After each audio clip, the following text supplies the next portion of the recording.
Alright, so today we will be making delicious moist meatballs. So let me tell you what's in them first. First we have a pound of ground beef, and it's 85-15. So that means you have 85% beef and 15% fat, which is really good because it gives you like a nice meatball, moist, fatty flavor. And then we also have a half a pound of ground pork, and that's just more flavor and more fat to make the meatball really moist and delicious. And we also have another half pound of ground veal. And the veal is from a young cow, so it's really tender, and it's going to make the meatball really flavorful and perfect to the fork touch. Some other ingredients that we're going to put into the meatball mixture are some freshly grated Parmesan cheese, a half an onion chopped, some oregano, garlic, a cup of milk, and freshly pulsed breadcrumbs. And all you have to do is take some, whatever bread you have, like Italian bread, white bread, wheat bread, and you put it in the processor, and you just pulse it until it gets to breadcrumbs. And fresh is always better than the canned dried because it makes your meatball really soft and tender. So let's get started making the meatballs. Okay, so the first thing we want to do is caramelize our onions, and that's going to get the onions really sweet and tender, and it's not going to have that sharp onion flavor in the meatball. So this takes about 10 minutes, and you want the onions to be translucent, and they're going to start to get golden brown. And if they pass the golden brown, that means you burn them. So you have to watch them, but it takes about 10 minutes. Alright, so after the onions caramelize, it takes about 10 minutes, then you want to add your garlic. You don't want to add the garlic at the same time as the onions because the garlic would burn because it's really delicate. So as soon as the onions are done, add the garlic. It'll take about another minute, and the garlic will caramelize, and the smell is amazing. And then we'll add it to all our other ingredients. Alright, so now it's time to put all our meatball ingredients together. So in a large bowl, I already put the caramelized onions and caramelized garlic. Now a trick that I do is I have a cup, well actually half a cup of milk, and I put it with a cup of fresh breadcrumbs. So I'm going to add that, and it's going to get the breadcrumbs really moist. And it's going to get the meatballs really moist. And you can just mix it with your fingertips. And then you can let that sit until the milk kind of soaks all the breadcrumbs and gets really soft. It's really good. Okay, so use clean hands, right? Not mine, I'm dirty now. Okay, so now let's add all our meat. So we have veal and the pork and the beef. And it's all going to go in one bowl, so it's super easy. Okay, then we add our wet breadcrumbs. And I have some fresh chopped oregano, I don't know, like 2-3 tablespoons worth. And an egg, and you always want to crack an egg in a separate bowl first, just in case you get any shells or it's a bad egg. You don't want to ruin your whole batch. Okay, so we get a bowl, and then we mix everything together. And another tip that I always tell people is you never want to mix this with like a large spoon because meat gets really dense. So you want to use your hands, which have like a lighter pressure, or even a fork to mix everything together. But don't use a large spoon. And also don't overmix it. And what the breadcrumbs do is bread doesn't get as dense like meat does, so it'll stay moist and it'll make the whole meatball moist throughout. So we're just going to mix it slightly until everything is together. Alright, so the last few ingredients we're going to add to this meatballs is freshly grated Parmesan cheese. And I get this whole, just like this, and you see the rind at the end. And you can get these at any specialty food store instead of buying the ones that are pre-made because this has much fresher flavor. And this is a hand grater, so I'm just going to grate maybe about 1/4 of a cup. And you can eyeball it, or if you really want to measure it, you know, just measure in a cup. So that looks good. And then of course fresh kosher salt and cracked black pepper. That looks good. And then just mix the rest of it really lightly, and then we'll form them. Okay. That looks Okay, so how I form them is you can do it by hand, or you can get like a little ice cream scoop or a big tablespoon, but I like to do it by hand because I like the free form look. And you just take, you know, like a palmful, and then you just roll it lightly, but you don't want to compact it because that's going to make it dense, hard meatball. And then there you go. And then just keep doing that for the rest of the batch.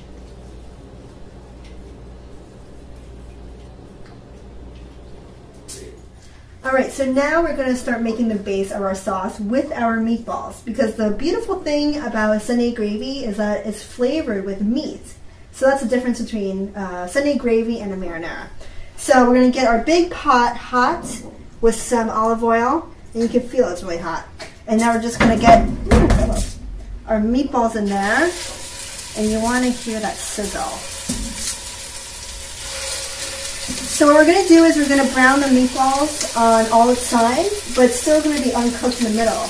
So when we make our sauce, we're going to put the meatballs back in, and then it's going to finish cooking. So when we put the meatballs in the pot, we don't want to overcrowd them because it won't give a nice crisp exterior. Because the more things that we put in the pot, it's just going to make it steam. It's not going to make it caramelize and brown on all sides. So maybe put about, okay, 1, 2, 3, 4, 6, 7 meatballs in at once.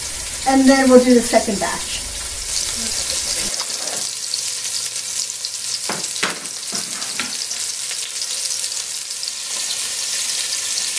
Oh, my meatball. Oh, that one fell apart. That's okay. Alright, so after our meatballs are all brown on all the sides, we're going to take them out and put them on a separate plate. And they're not cooked all the way through, but that's okay because we'll cook them in the sauce. So all this yummy stuff is all like the meat dripping. So that's going to give our sauce like huge flavor. So to the same pot that we browned the meatballs, we're going to add a half of a chopped onion. And we're just going to saute the onion until it gets translucent, just like we did with the meatballs. And then this will be a little quicker because the pan is hot. And then we'll add the garlic and cook that through.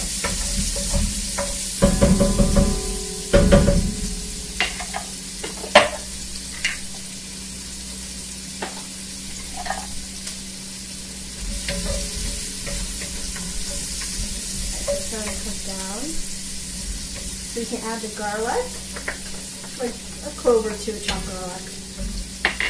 And my favorite part, a pinch of red pepper flakes to give it some heat.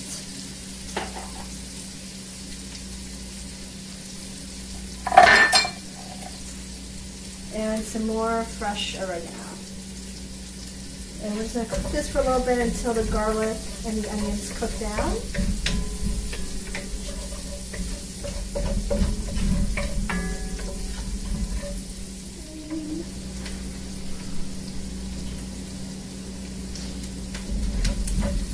Okay, so when the onions and garlic cook down, we're going to do something called deglazing. So what that means is you want to put some kind of liquid in the pot, and that's going to give more flavor to the sauce. It can be chicken stock, it can be beef stock, it can be water, or my favorite thing in the whole world is red wine.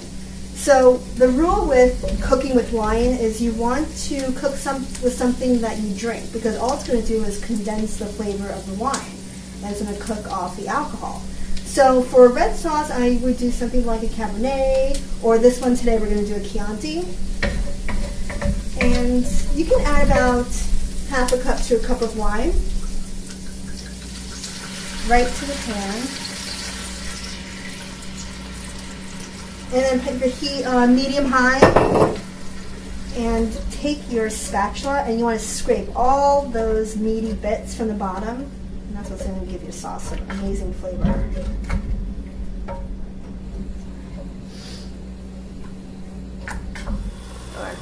Okay, so after you put the wine in, about 5 minutes, it's going to reduce, and all the alcohol is going to cook off, and the flavor of the wine is just going to condense. And you can see the difference. It gets a little thicker and a little more syrupier, if that makes sense.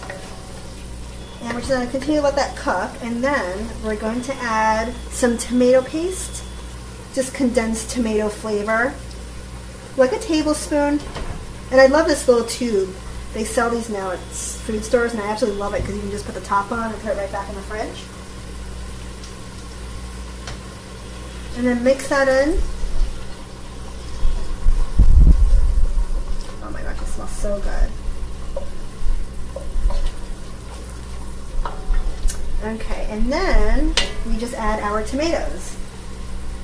Okay, so these are called San Marzano tomatoes, and they are just the best tomatoes ever. They're known to be grown in like volcanic soil in Italy, and they're so much more different than other tomatoes because they're sweeter and they're juicier, and they're not as acidic like other tomatoes. So some people may add a little sugar to their tomato sauce to make it sweet, but these tomatoes are so sweet you don't even need to. So we're going to add 2 28-ounce cans of my favorite tomatoes in the whole world. So, I mean, they're kind of expensive, but they're so worth it. They're sweet and delicious. I can probably eat this by a spoonful by itself. Really, I could. And then we're just going to season it with some final things like salt and pepper.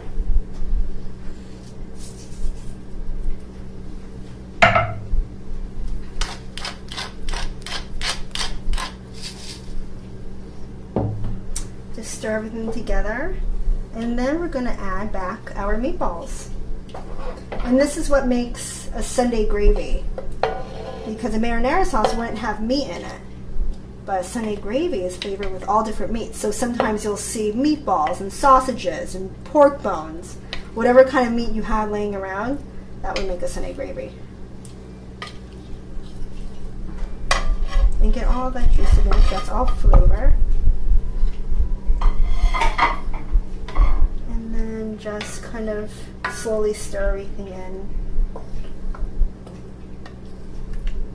And then what we're going to do is, I like to bring it up to a quick boil, and then we'll reduce it, and we'll let it cook for at least an hour or two. If you have all day, cook it all day on low. And that's it. Another tip that I do is I just put a little water in the can to get all that extra tomato bit, and just pour it in. And then just gently mix everything together.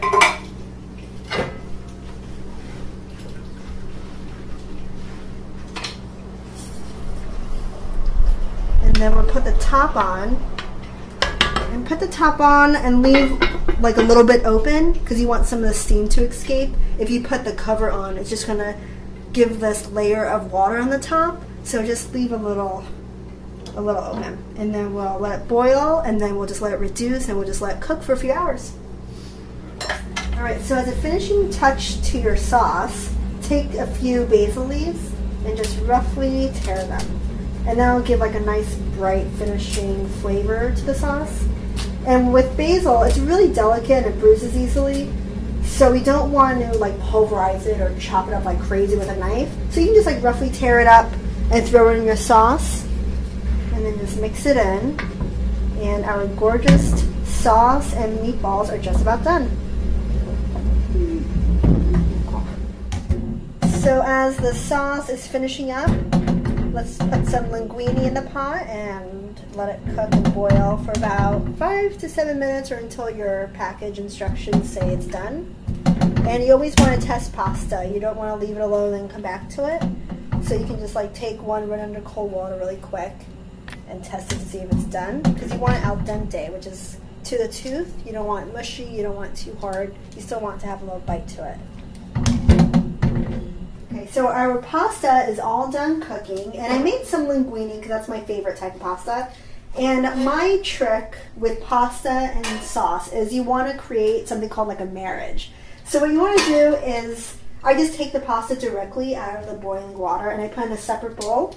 I don't even drain it or anything. I just use some tongs and put it right in. And what that does is it kind of keeps some of that really starchy water, and it just gives more flavor and substance to your tomato sauce. Because then what I do is I'll take some tomato sauce and I put it right in the pasta. Because my favorite thing is to have all that pasta noodles covered with the sauce.